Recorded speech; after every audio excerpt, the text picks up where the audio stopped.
But I think they serve their purpose in spurring movements and revolutions. Yeah. Okay, hold on, Christian. Awesome. I want to welcome Price. Price, good to see you. How you doing? Doing great.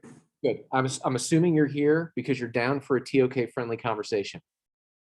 Yeah, sure. So our conversation today is centered around this question, which is of what use are the rules? Okay. And Christian has just gotten us started with the conversation by saying the rules are good because they help spur innovation. Is that right, Christian? Yes. Okay. Rules are good because they help spur innovation, creativity. And he also gave us this aphorism that we'll hear a lot. Rules are meant to be broken. Okay, so I'm going to ask him a follow-up question really quickly, and I'm going to come back. I want your initial thoughts on rules. Christian, you say that rules spur innovation. How? Well, a good example of that is it's often hard to be like, okay, I want you to write an hour-long piece of music and with no limitations. But if someone says, I want you to write an hour-long piece of music for these instruments, and I want it to use these words, and I want it to be about this, and can't go faster than this tempo, it can't get louder than this, then you're gonna know what you can't do, but you'll have a better idea of what you can do. But if you're just given a blank canvas and no limitations, you're gonna struggle to narrow down your options. Okay, Christian is making what I believe to be a counterintuitive argument, Price.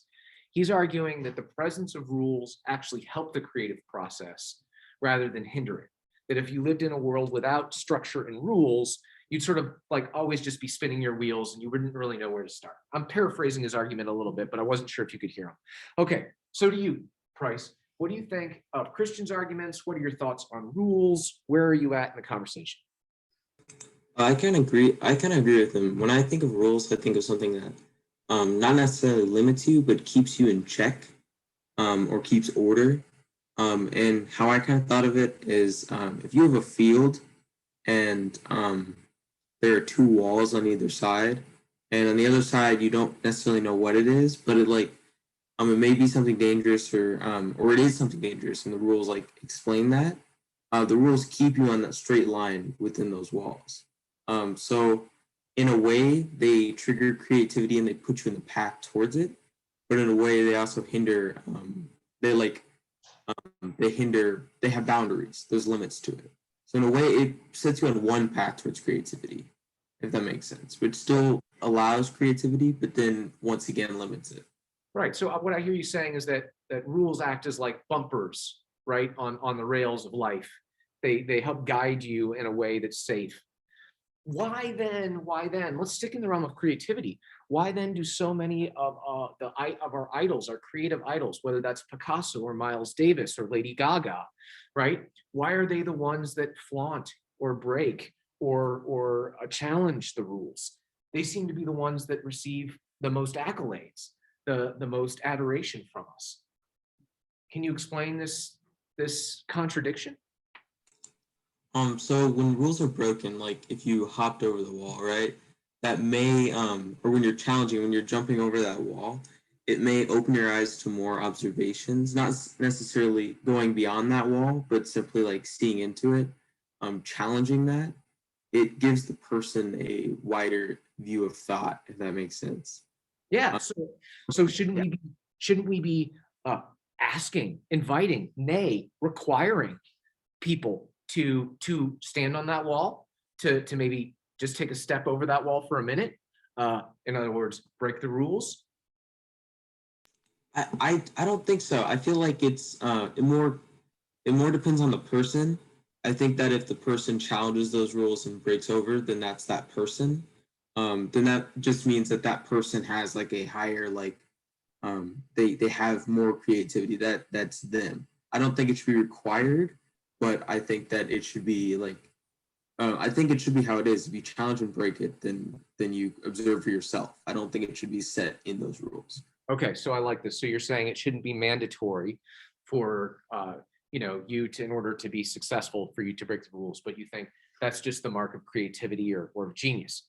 Christian, I want to bring you back in. Where are you at in the conversation thus far?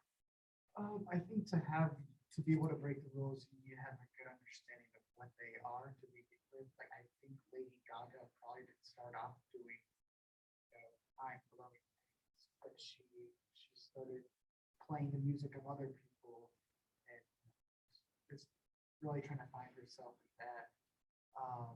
And once she got a good idea of what that wall was, she was able to climb over that, create something with her own musical and artistic voice.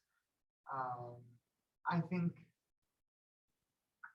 just rules serve that purpose in that they give people a good like checkpoint to their path. If they're if it's very what's the word? If they're not, if the rules aren't at least a little bit loose, then nothing will get done. To kind of motivate people to get it under themselves. Okay, so I don't know, could you hear that very well, Price? Not really. Yeah, that was my concern. So basically, again, we're kind of coming back to the same argument that rules are useful because they help provide some notion of structure and guidance. And I accept that, Price. I accept your argument. I accept Christian's argument, but I still see this fundamental contradiction between this adoration you guys or appreciation you guys are expressing for the rules and the fact that so many of the people that receive significant recognition in the creative arts are those that flaunt or violate the rules. That is, in fact, how they become, famous. And so I agree. Christian was saying, perhaps in Lady Gaga's case, she followed the rules earlier in her career so she could learn what they were. And then later in her career, she could break them. And you'll hear that from your English teachers as well. You have to go through AP Lit and AP Lang so you can learn the rules. And then when you're, a creative writer, you know which ones you can break and how you can break them. Okay, fair enough. Where do our rules come from?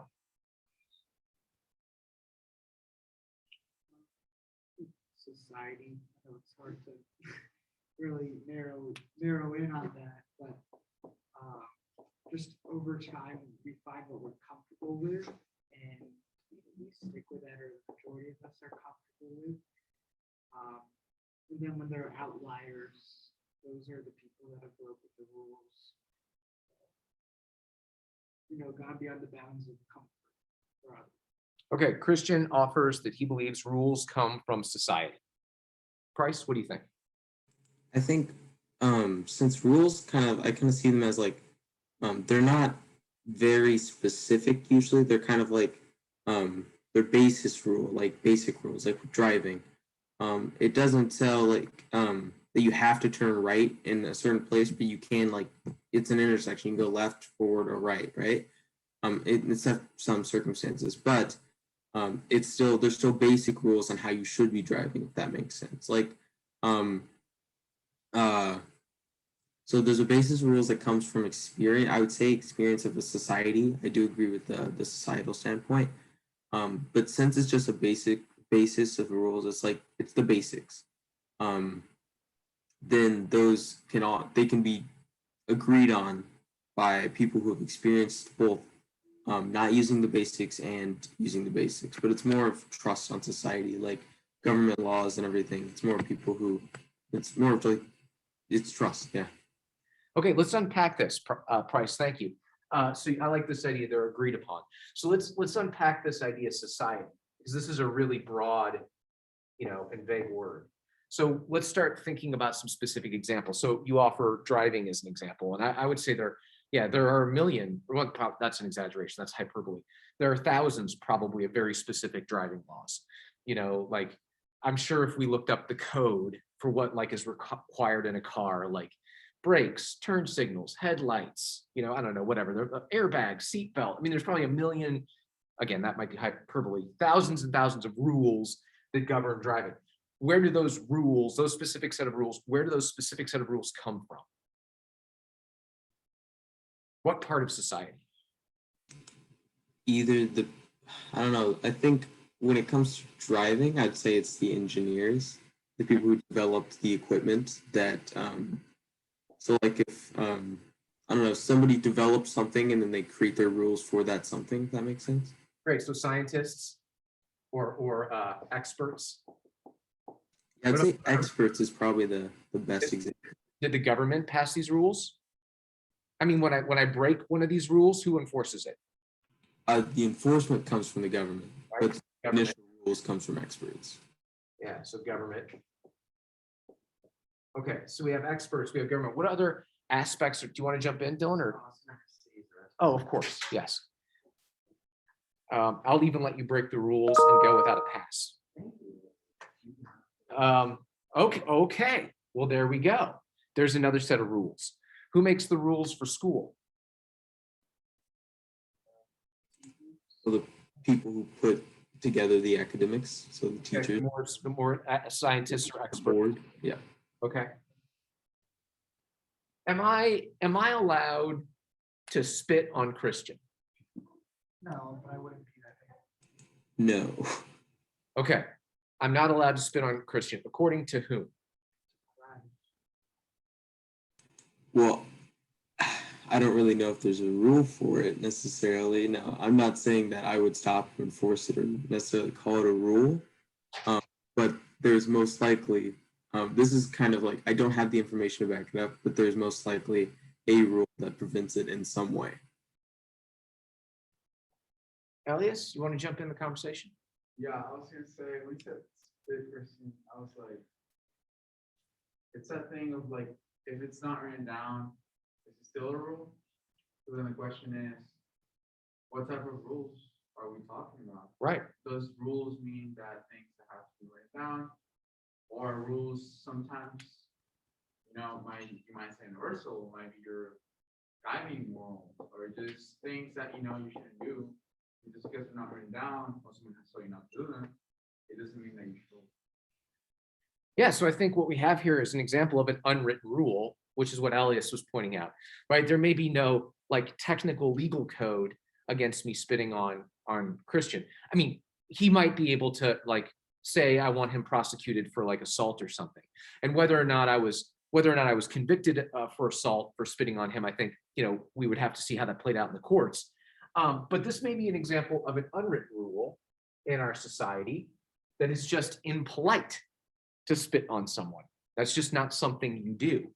And this is a rule, not because it's been designed by scientists and experts, or because it's been handed down by the government, but because it is part of our culture.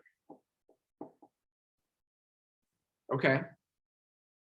So our culture gives us our rules, our government gives us our rules, our society and our experts, our scientists rather, and our experts give us our rules.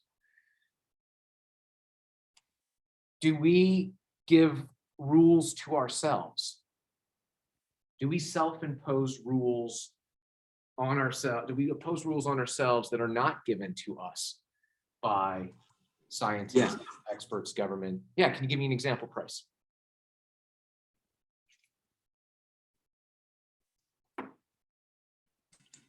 I guess like I make it a rule to like brush my teeth before going to bed, I guess. Cool. What about if I decide to become a vegan? Or I decide to cut sugar out of my diet? Then yeah, there's a rule not to eat sugar, yeah. Right? Or I'm gonna stop playing video games, or I don't know, whatever, right? So of course, the self, yes, we impose all kinds of rules on ourselves that is not imposed by society or by government or by scientists or by experts. Do our religions impose rules upon us?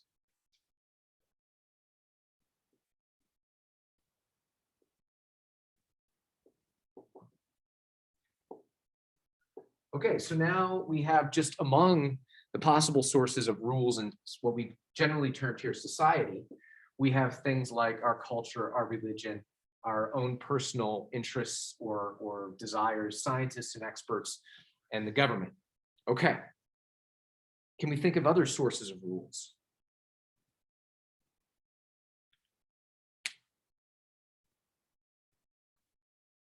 More like actual societal expectations, like not to wear a hat inside a building or it's not like a door slam on someone's face. That's more politeness, I guess. Yeah, I put those in our culture. Yeah. I group those under our culture, I think. Oh, yeah. Does our history give us rules?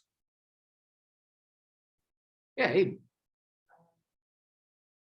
I mean, this is kind of, I'm not sure if this is a perfect example, but, you know, me as a like, anti-toxic stuff, I understand a lot to avoid toxic examples. Like, I can't, a lot, like, not sure about that. Like, I'm not, I can't be, or like, violent poetry or something. Yeah, I think they were called the Nuremberg laws, right? Yeah.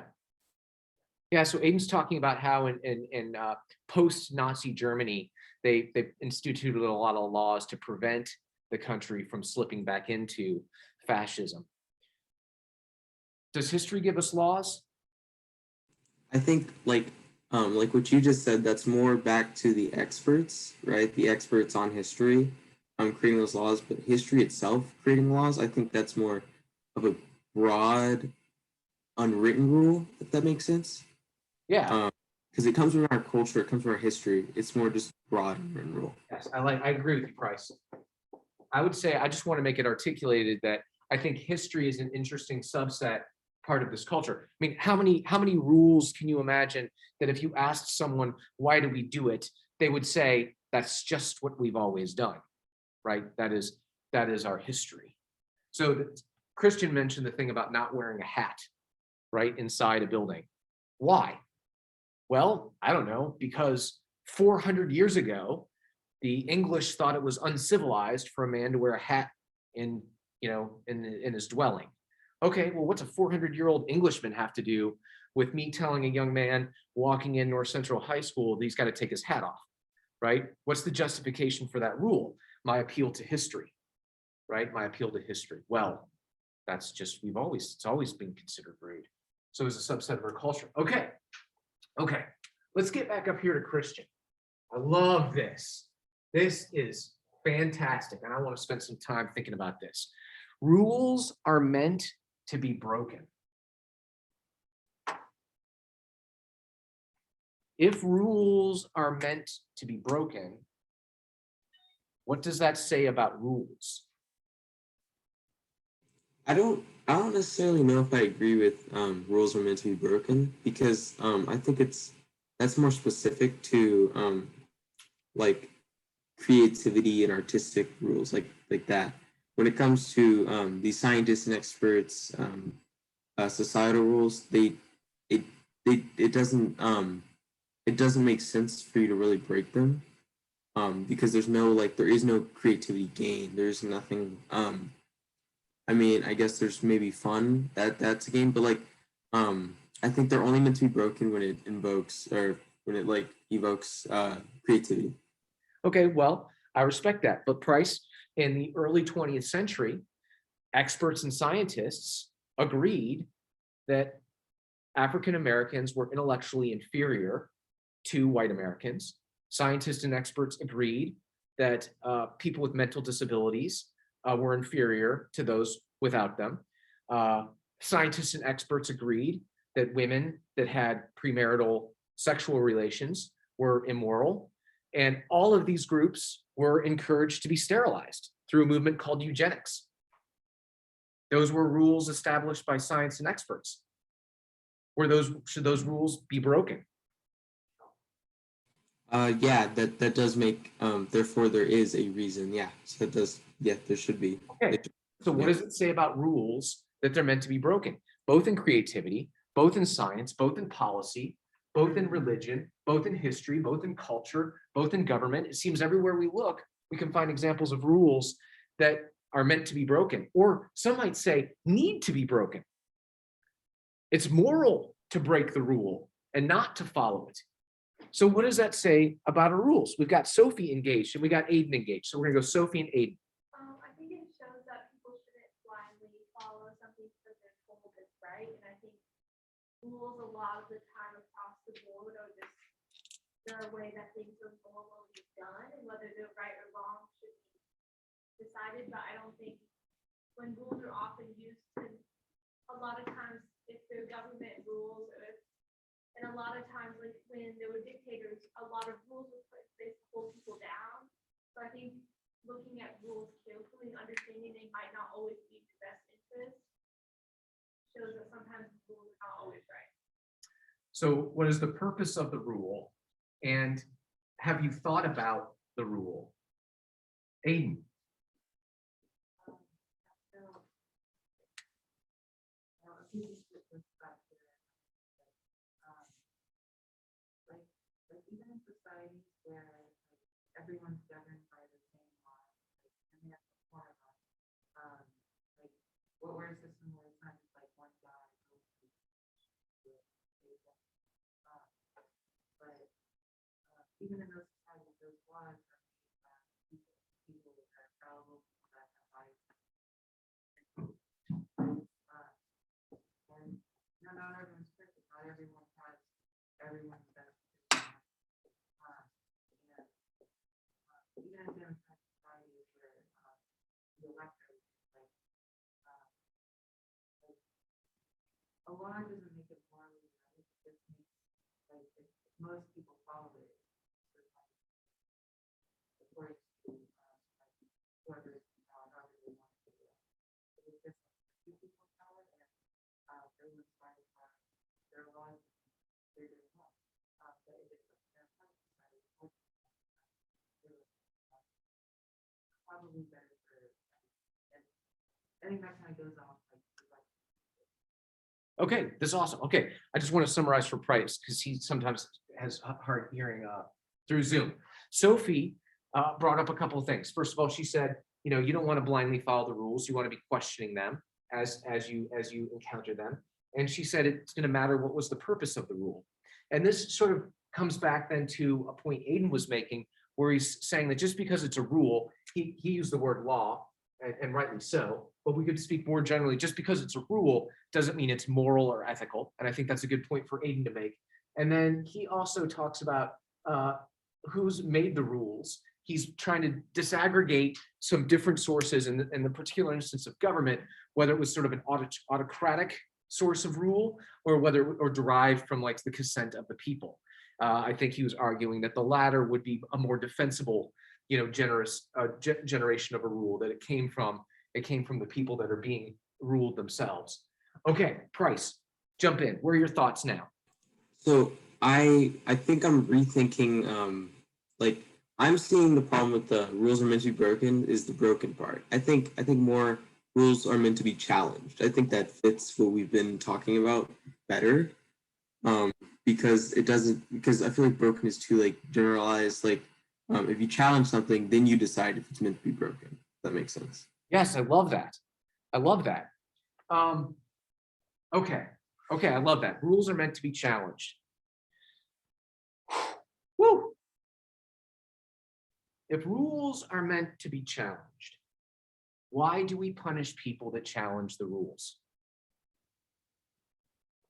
I wouldn't say we do. I would say the people who created the rules do, or who enforce the rules do. So, I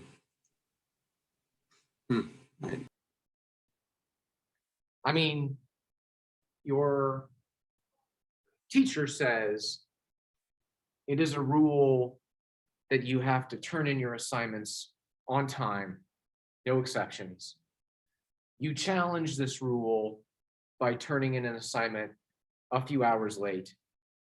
Teacher punishes you for this challenging of the rules by not counting your assignment or taking points off. If rules are meant to be challenged, why do so many people, when challenging rules, find themselves penalized?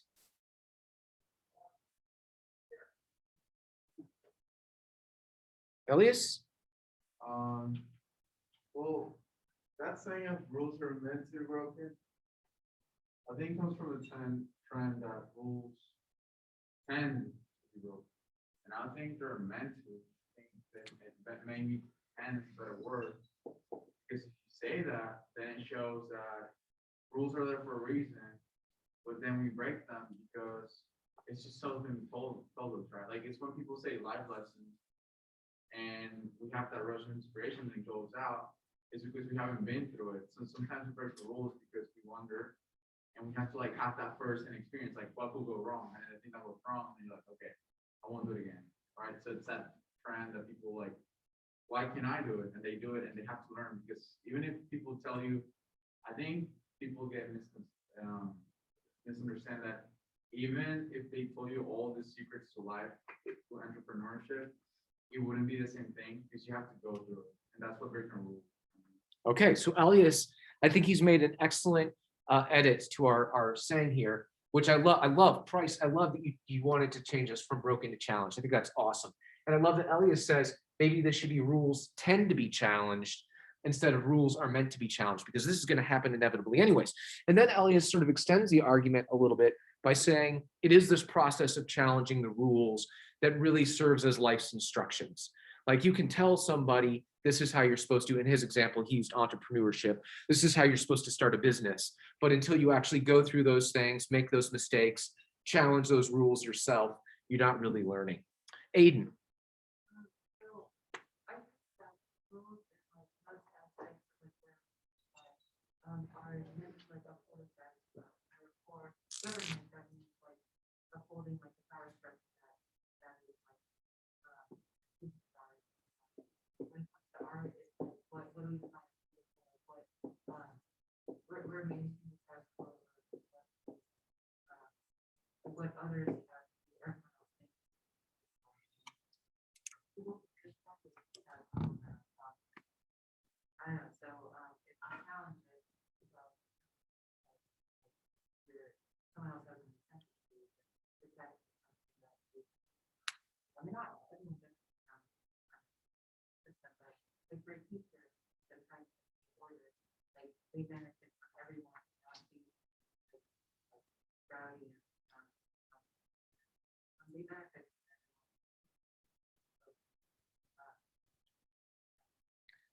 Aiden's making an excellent contribution. He's saying that the rules defend the status quo. And so the reason that people that challenge the rules get smacked down is because there's someone in the status quo that likes it the way that it is. They want to maintain that relationship. Okay.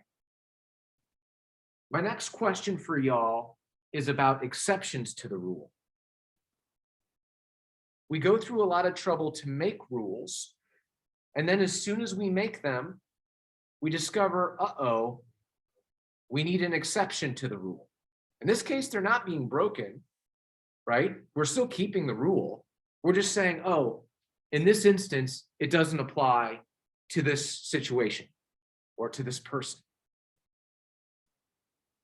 How do we feel about exceptions to the rule?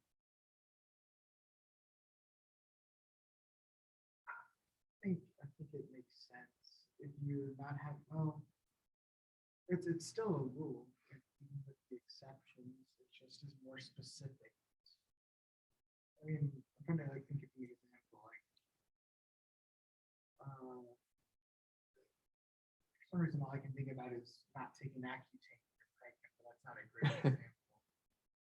I don't know, just like teachers saying, okay, you can use your notes on, like, don't use your notes on tests, except for this test because you guys had a hard week and I'm 11 to do that. And the rules being changed or just expanded, like the rule changes from don't use notes on your test to don't use notes on your test unless I say otherwise. Okay, so Christian is bringing up an example from school where, say, maybe a teacher says, normally we're not letting you use notes on a test, but on this test, we're going to make an exception. In that case, I understand what Christian is saying. It's really still just a rule. It's just been tweaked, right? Okay, fair enough. But what about this rule? What about I will accept no late work under any circumstances? And then you come to me and say, but here's what happened, Mr. Hodson. You know, my father died last night. Here's the death certificate. Like, what do you want me to do? I was with him in the hospital as he was dying. And I say, you know what? This seems like an exception to the rule. Okay? Am I justified in making that exception? if I am, how do I justify that exception? What happens if someone's father didn't die? They just had a headache, right? I mean, once you allow an exception to a rule, I know this as a teacher. It's happened to me all the time. The floodgates open. Well, if Sophie gets to turn hers in, well, what about, and what about, and what about? Price, thoughts? What about exceptions to the rule? I think in the case you brought up, I think that the rule is more just poorly written to not allow exceptions, and therefore there are going to be problems like that to arise. But I think what's going to happen with that specific rule is that rule is ultimately going to be challenged and then rewritten or changed. So like the exception, Change. How should I change the rule? I think that's great. I think you're 100% right. How do I change that rule? How do I rewrite that rule to reflect a better representation of what it should really be trying to enforce? so since it says under any circumstances, I think that unless like I think under any circumstance, but like there has to be a part at the end of the rule that says unless deemed like reliable, like unless the topic is discussed about with the teacher and it seems as an exception, but that part with the exception needs to be like implemented within the rule. It can't just be after the rule is already made. That makes sense. Yes, That's absolutely. So do I have a list? Like as the teacher, do I hand out my syllabus at the first day of school and I say, I will accept no late work under any conditions except for the following. Your dad dies. We're invaded by a foreign nation. You know, the economy collapses. There's a zombie apocalypse. I mean, you know, like how am I supposed to predict, right? So instead, what am I left with? I'm left with some wishy-washy language like no late work will be accepted unless circumstances, you know, require it. Okay, well, what is that now? What does circumstances require it mean? Who's going to define that? Me as the teacher? We have a rule. We have the same problem. We're going to have exceptions to the rule. We're going to have to figure out which exceptions to allow and which ones to disallow. All because we created a rule. If we didn't have a rule, we wouldn't have this problem. If I just said, I'll take your work whenever you want to give it to me, I don't have a problem with this anymore. Or quite frankly, Mr. Hobson. Right? So why bother having these rules to begin with? Wouldn't we all be better served if we just said, in this particular example, we'll just take your work when it's ready, when it's done, when you think you're ready to turn it in. Isaac?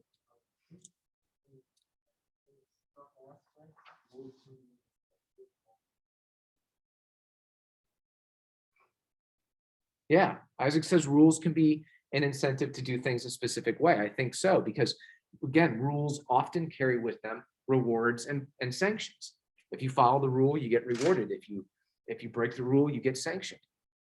I guess the point I'm trying to make with this conversation about exceptions is by creating the rule itself, you have also created a parallel universe in which there will be an infinite number of exceptions to the rule that you will then have to legislate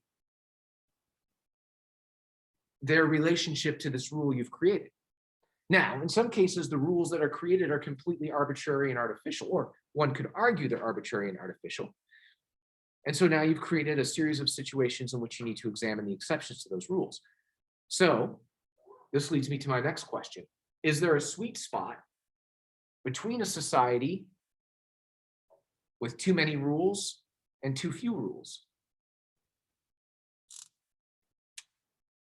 Norway. Yeah, Christian named one, Norway. I was asking more hypothetically, but I'll take his suggestion. Norway offers us some evidence. Oh, I have no idea. I was just saying the place. Okay, never mind. He just picked a place. So I think we would agree, yes, there's probably a sweet spot between too many rules and too few rules. So let's take sports.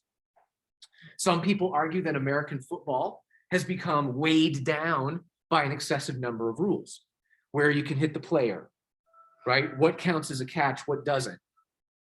Whether or not your phone ringing in class should be grounds for, no, I'm just kidding. All right. On Spotify, it just turns on and then all the way up. So some people would argue that like American football, I don't know if Price, if you follow American football, but some people would say it's a sport which there are too many rules. Other people may say another sport, let's say MMA, is a sport in which there are too few rules. I mean, someone might argue that. So is there a sweet spot? I'm just using sports as an analogy. Where there are enough rules to keep the game interesting and fair and competitive, but not so many rules that every time something happens, we have to go to a 1,000-page rule book to look up, oh, was that allowed? Sophie?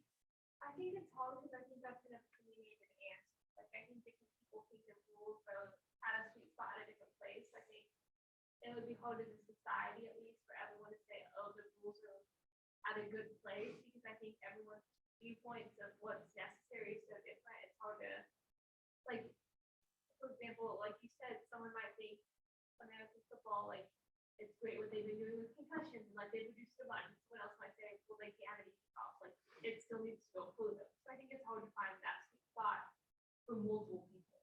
Yeah, Sophie's arguing that my search for sweet spot is going to be difficult because everybody's going to have a different definition of a sweet spot. And that's what makes this the TOK topic that it is, because she's 100% right. Otherwise, what would there to be to discuss? I love it, Sophie. Exactly. Price, where are your thoughts right now, man?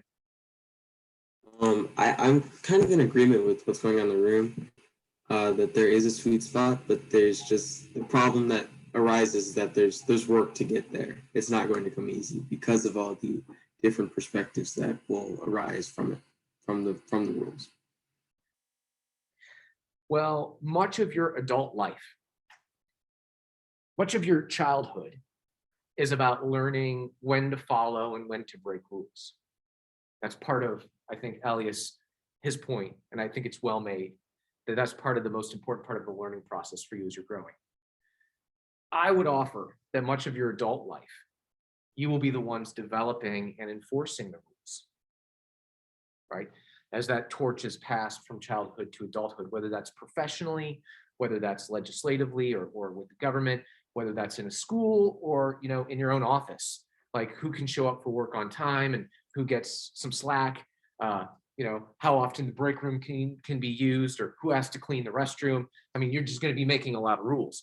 So I hope, right, this conversation we've had today has begun a process for you where you think about of what use are the rules, who makes them, how are they justified, when is it okay to break them, whether or not they should be sanctions related to this. I mean, we haven't even gotten into some of our greatest heroes, Gandhi, Dr. King, right? Whose very greatness is bound up in the fact that they refused to obey the rules they were handed, right? And so these rule breakers seem to be icons for us. They're people that we value in our culture. We love them, we admire them. And it's interesting because they break the rules, something that so many of you are told to avoid. Price, thank you for awesome thoughts today. I want one last word for you before you sign off for today. Final thoughts on this. I'm admiring the changes that were made. Rules tend to be broken, because that opens more up. Because that's just a saying, right? But I liked diving deeper into the actual meaning of it, and how it could be changed. And then I also what is it? I want to call it the don't blindly follow, because that's where it those challenges, even if it's just a mental personal challenge, right? It doesn't necessarily have to be the challenge that you mentioned of turning in something late. It doesn't necessarily have to be that drastic, but it's still just a mental challenge, just rethinking and just thinking about the rule is simply a challenge there. I think that's very valuable, and that's a very valuable discussion that we've had. Well, Price, thank you for showing up today. Even though you didn't need to, I really appreciate it. And you made the conversation awesome. So if I don't see you tomorrow or Friday, and I hope that I do, but if for some reason our paths don't cross, I hope you have a fantastic spring break, okay? All right, man. Much love. Yeah, take care.